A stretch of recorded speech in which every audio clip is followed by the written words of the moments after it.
are listening to Lost Ship, a weekly podcast, written and published by Daniel Arenson, performed and produced by Bobby Garrison. Episode 9, Beacons and Bonds.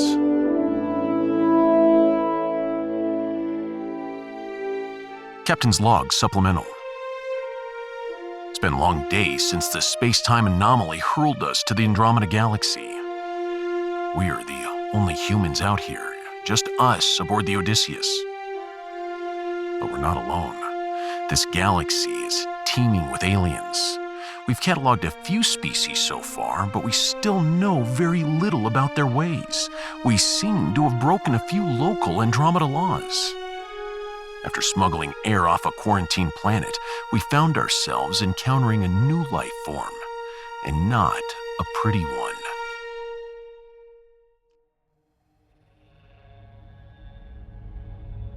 Hello, Captain.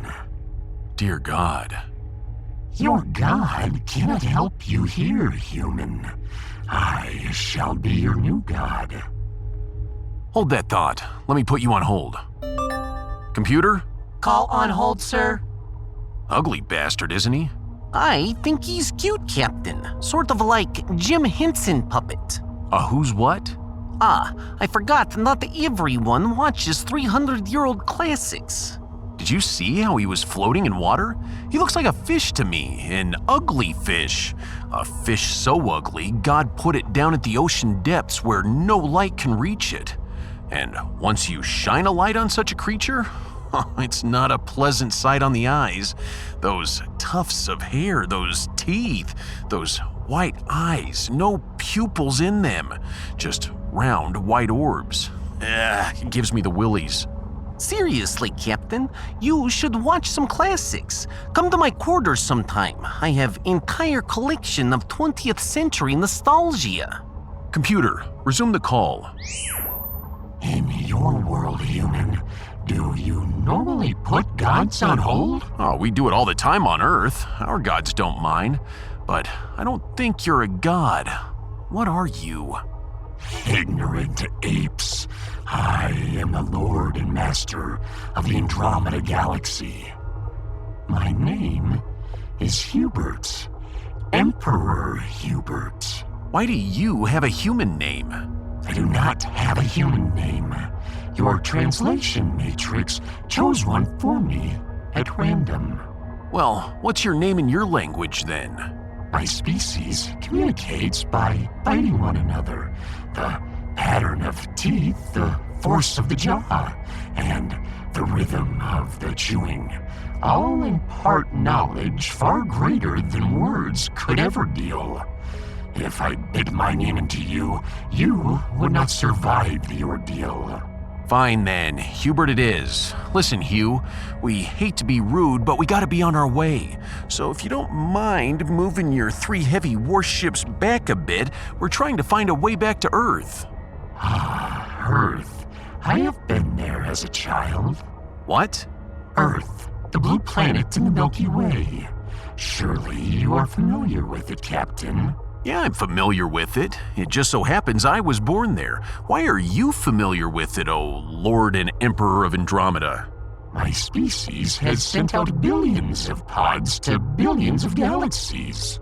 We grow up on billions of worlds. My pod cluster was sent to spy on Earth. We have decided that you are not worth colonizing. Thanks, I guess. But if you were on Earth, why did we never see you? We spied on you from the ocean depths where no light shines. Ha! I knew it.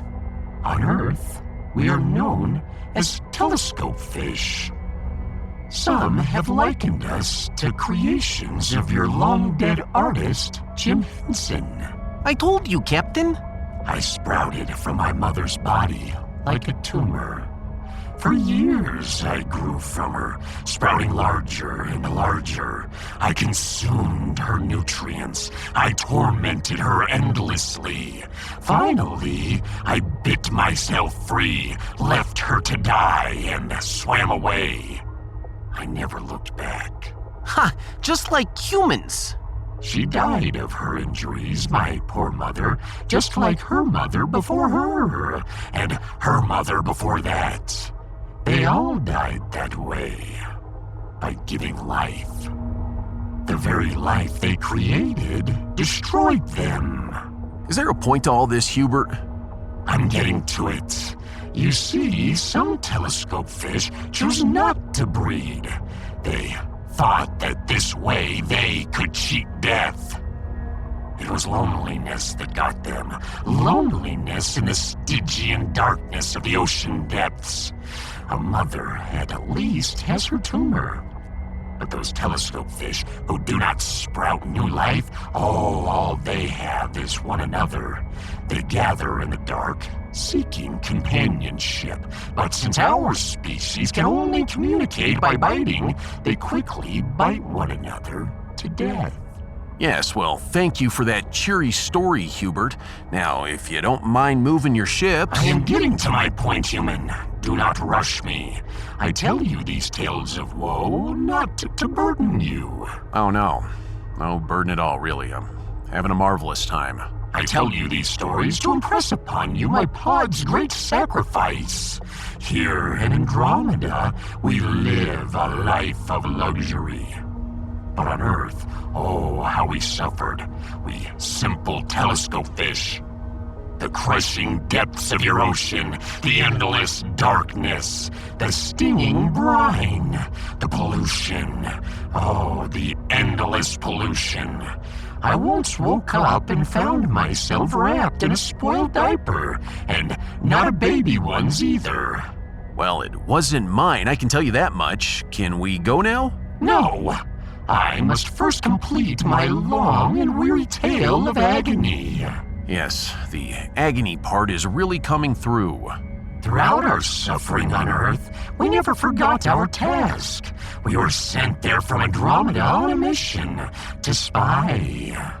We swam through your sewers, rummaged through your trash, and even peeped out of your pipes. Finally, after generation and generation of agony, we gathered enough data on humans. And we sent home our conclusion. Earth is not worth colonizing. Well, it has its problems, but it's pretty in the spring. I prefer fall. Hubert, listen to me. Is there any point in all this talk? Because I'm bored. Now, move your ships out of our way. You dare order me like a servant? I am the Emperor of Andromeda. If you're the Emperor, where's your throne? I am a fish. I do not sit on thrones. I am perfectly comfortable floating here in this watery bowl. All right, well, if you're the Emperor, where are all your armies? Where's the royal fleet? You are looking at it. What, these 3 ships? They are the mightiest ships in the galaxy, human. Their hulls are thick. Their cannons are long. Their engines blaze hotter than stars. Remember, we telescope fish are only 7 inches long. To you, our ships might appear ordinary in size, but to us, they are like flying oceans. We have filled them with dark water, with only the dimmest of lights, mimicking our natural habitat. They are marvels of engineering and wonders of technology.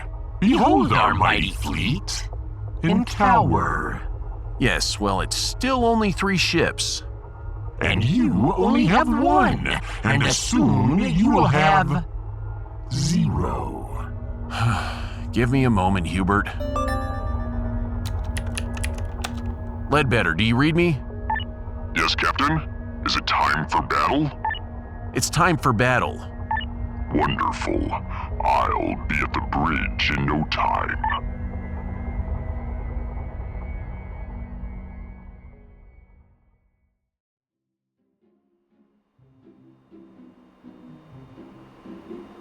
Hey, Vicky, pass me those screws, will ya? I don't want to, Frankie. Come on, Vicky. The cap needs me to repair this outlet. Now, pass me the screws, will ya? Oh, the cap. That's all you ever talk about, Frankie. Just your dear Captain Thorne. What about me? What about you? You're a banging hot babe, Vicky. What more is there to it? Don't you talk to me like that. I'm your girlfriend, Frankie Cacciatore. Yeah, well, my girl's a banging hot babe. Now, be a sweetheart and pass me those screws, will ya? Huh, that's all I am to you. Somebody to pass you tools, to look pretty. Come on, baby. You're the one who insisted I pay for makeup school, for the plastic surgeries, for the hairspray. So much hairspray. I went to makeup school so I could become an independent woman. As for the surgeries, well, I thought you'd like them. Ugh, baby, can we discuss the shape of your, well, let's discuss them later. For now, the screws, sweetheart, all right? Fine, here, take your stinking screws. You screwed them. Hey, watch it. And these are the wrong screws. G'day, Frankie. G'day, Vicky. Hiya, Ozzy. You pass him his screws from now on. So, Frankie, So, Ozzy. I just came here to, well, see if you needed help with anything. No thanks. Come on, Frankie. I'm a good welder and a good handyman. I can help you with that power outlet. I said I'm fine. Oh, don't talk to me like I'm your wife. I already had one. She died in the Hydrian invasion. I don't need you giving me the silent treatment too. Listen, buddy, I got work to do, okay? Damn it, Frankie. I didn't think you were coming back. You should have stopped your sentence after that. You're right. I'm a dumb brute. But these people, they was suffocating. We almost had no air. You weren't coming back with the tank. I had to do it. I had to bring the ship down. Ozzy, you and I, we welded together. That's a holy bond. You think I don't know that? You think that means nothing to me? I don't know what it means to you, buddy. All I know is Ledbetter, the cap, and I, we went down to get air for the ship, and you tried to crash that ship down. You have a responsibility to your uniform, to your captain. But me, I'm just a refugee. My responsibility is to my people, the survivors of the Hydrian Holocaust. We're all survivors, Ozzy, all of us. Yes, you lost a wife. You don't think I didn't lose no people? My own brother, Ozzy, my own brother died down on Earth. Them squids ripped him apart. Sometimes I wish they got me instead. But you know, we're all survivors, buddy, all of us. I know, Frankie. I betrayed you. I'm sorry. I know you are, but it's not up to me to forgive you. They're gonna court-martial you, buddy, and if they find you guilty of mutiny, well, that ain't gonna be no good. 'Cause you see, they used to space officers for that in the war. A good thing I'm not an officer. Now, let me help. I'll do the rest of the screws. All right, buddy, let's work together, like before. Steel is a bond as strong as blood. We used to say that in the mines. Yeah, well, in Jersey, we used to say, you break it, you fix it. You broke my trust, buddy, all of our trust. Now, it's up to you to fix it, one bolt at a time.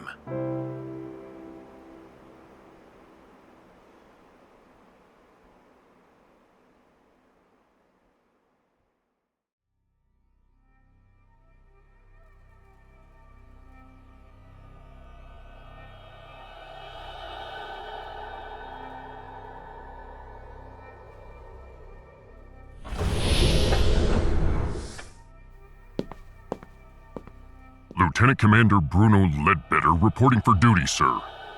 Welcome back, our intrepid chief of security. Wherever there are bones to crush, Bruno Ledbetter will be found. That alien on the screen, is that a telescope fish? Wait, you have telescope fish on Ganymede? Telescope fish exist everywhere in the galaxy. They send out billions of spies to billions of worlds. Yes, we got the privilege of hearing the long version of that story. They lurked in Ganymede's oceans too. They decided that our world was far too powerful to colonize. Well, how nice for you. But right now, there's a deranged telescope fish who seems to believe he's the Emperor of Andromeda, and he's blocking our way. I can still hear you, humans, and I assure you I am indeed Emperor of Andromeda. I am Emperor Hubert, Lord and Master of the Galaxy. Wait, why do you have a human name? I do not have a human name. I shall explain. My story begins 1 billion years ago in the depths of the ocean, a time before I even knew there was a thing called light. In those days, I was but a tumor growing on my mother's... Computer, end call. Call terminated. Listen, lad, I'll give you the gist of it. He's insane, but he has 3 ships while we only have 1. Have you tried flying by them? He keeps pointing those cannons at us. That does not answer my question, Captain. No, we didn't try. I was waiting for you in case it got hairy. I will man the battle station. You take the helm, Captain. And Turov? Yes? You just keep out of our way. I would never get in the way of Barbarian and his prey. Good bone crushing to you, sir. If you need me, I shall be cowering under my desk. Let me fly around that left fishbowl. Fishbowl, sir? Let's see, they're round, they're full of water, and there are fish inside. So, fishbowls. The starship probably have a real name, but Hubert would have to bite it into me. Fishbowls it is. I'm ready, sir. They don't like it. Those cannons are pointing our way. They're shooting plasma bolts. I shot the bolts down. You may keep flying forward, Captain. No, fly backwards. We're going forward, full speed ahead. They hit us, Captain. Shields holding. Request permission to fire. Granted.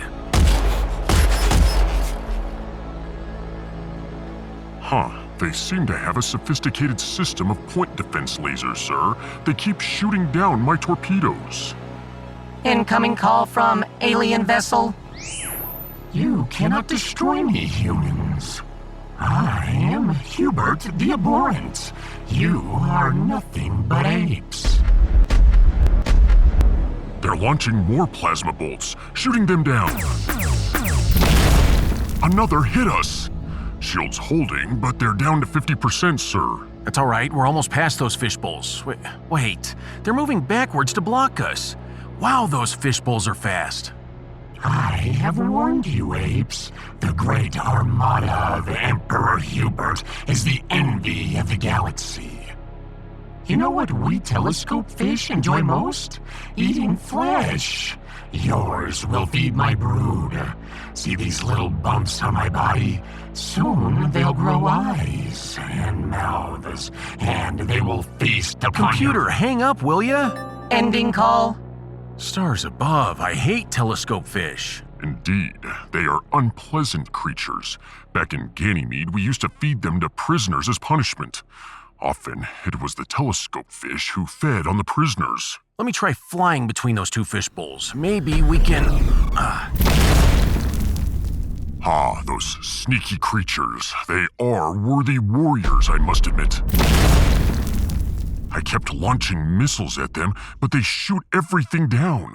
We have met a worthy adversary indeed, but I am prepared to fight to the death. I am not ready.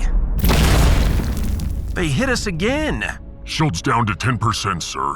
The moment of our glorious death in battle draws near. How about the moment when we fly back to Pushkin? A planet full of man-eating dinosaurs? No thanks. We're gonna break through those fishbowls, gentlemen. But how? They shoot down everything we lob at them. I know. We can ram them. We can probably ram at least 2 of them before our deaths. If we can get them to line up, that is. No ramming. You don't ram into a fishbowl. But how do you defeat a creature from the ocean depths? Well, unless you brought Galaxy's largest fishing rod, I have no idea, Captain. Consider this. You saw how dark it was in those fishbowls. On worlds they invade, they live in the ocean depths, in the dark. Must be why they have those huge white eyes. Those eyes are designed to capture whatever few photons they can find. I say we shine some bright lights into those eyes. We'll blind them. Just one problem. We don't have headlights. This is starship, not automobile. Don't you tell me Frankie can't jigger together some headlights. He's performed miracles before. Even if Frankie does build giant headlight, how do we shine them into alien eyes? They are inside their fish bowls. We're here. Those fish bowls have portholes, Dr. Turov. The aliens like portholes same as we do. And just like us, they like staring out into the darkness of space. Look how they all keep their sterns toward the local star, like creatures shying away from the light. Well, we'll blast some beams through those portholes of theirs. We'll light up those entire fish bowls like Christmas ornaments. They're firing more plasma bolts. All right, I shot them down. But sir, we are running low on ammo. Frankie, come in.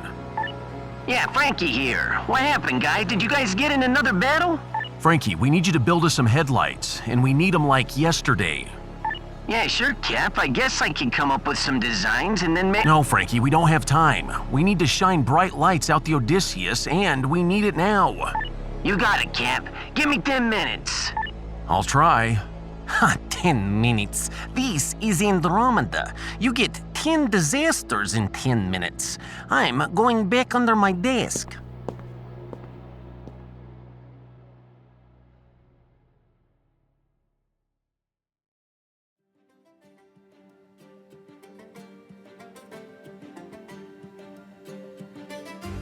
Alright guys, listen up. I called the whole crew here cause this is urgent. We gotta shine lights out the ship, and I don't mean the normal little lights our girl shines. I mean, we need a beam so bright and so hot it can bake a calzone over here, huh? Any ideas how we do it? Any ideas whatsoever? Come on guys, no idea's a bad idea. I have an idea. All right, Ozzy, there we go. That's what I'm talking about. Let's hear it now. We have lifeboat beacons on the ship, don't we? That's how we refugees found our ship in the first place. Yeah, we still got those beacons, but they're not gonna be that bright. They will be. They're full of xenon. We'll stuff them into the prow cannon, hook them up to the capacitors, and light them up. Yeah, and the cannon's magnetic coils connect as a collimator. Tighten the beam, you know? Oh, that's what I'm talking about. We'll turn the cannon into a bloody lighthouse. We'll have to remove all the torpedoes from the cannon, but yeah, of course. Well, Ledbetter won't be happy about that, but it'll let us shine that beam. Ozzy, you're a genius. Just doing my job, mate. Taking care of my crew. All right, boys, you heard the man. Go grab every xenon beacon you can find and bring them to the cannon. We're building a lighthouse.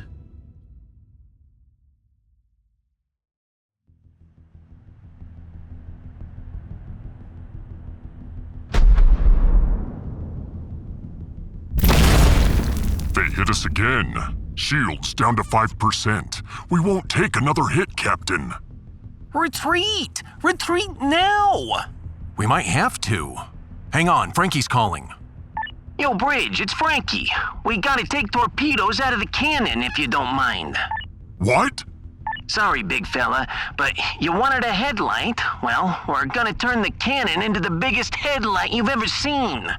Do it. How long do you need? Won't be even 5 minutes, Cap.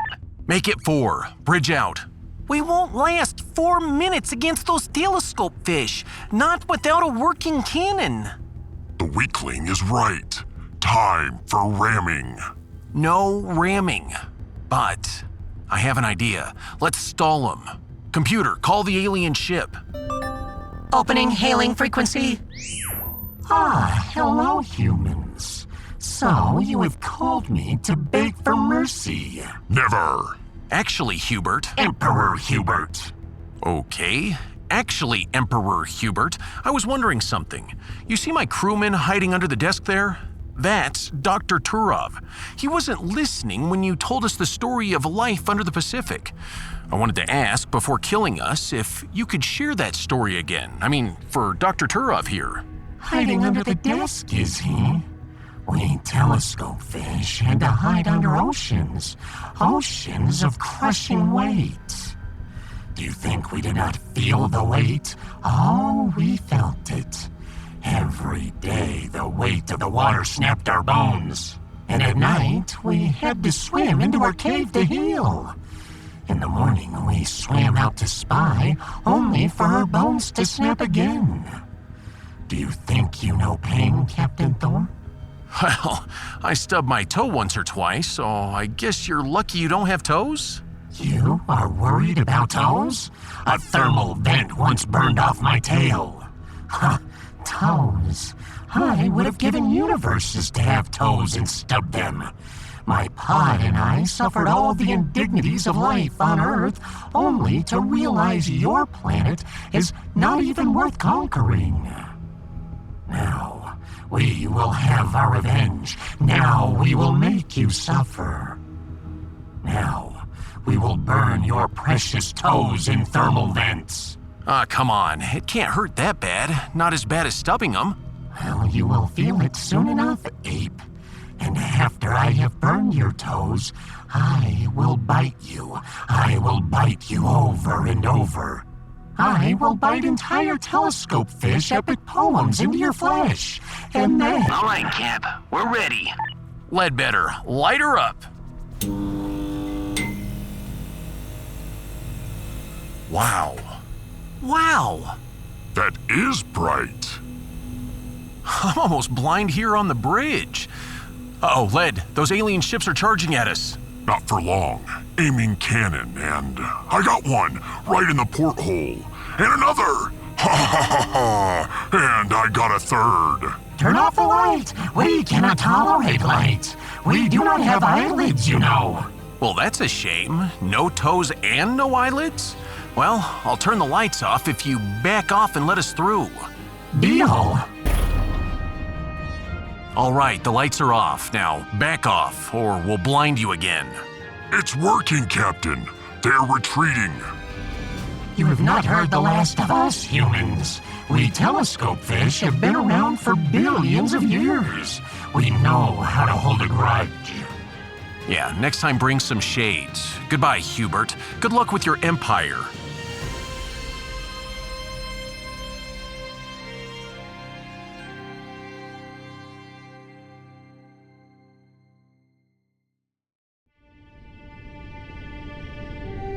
Captain's Log Supplemental. What a day. We had some close calls, but we're still alive, our ship is full of air, and we defeated the aliens. But we're still lost out here.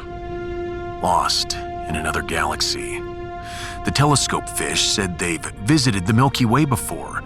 That means there's some way home.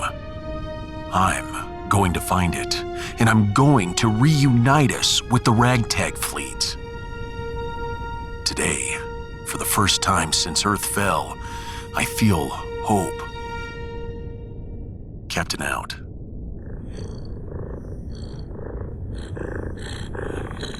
Ledbetter, was that your battle pouch purring? Oh, right, Captain. There's something I must tell you, and you're not gonna like it. You have been listening to Lost Ship, a weekly podcast. This has been Episode 9, Beacons and Bonds, written and published by Daniel Arenson, performed and produced by Bobby Garrison. Please give a like or a thumbs up to this episode and follow or subscribe to the channel. Sounds for this episode done by Epidemic Sound, and tonight's music brought to you by Howard Harper Barnes, Xperia, Christian Anderson, Daniela Junsberg, Farrell Wooden, Elm Lake, Helmut Schenker, and Amber Glow. Please come back next week for another episode.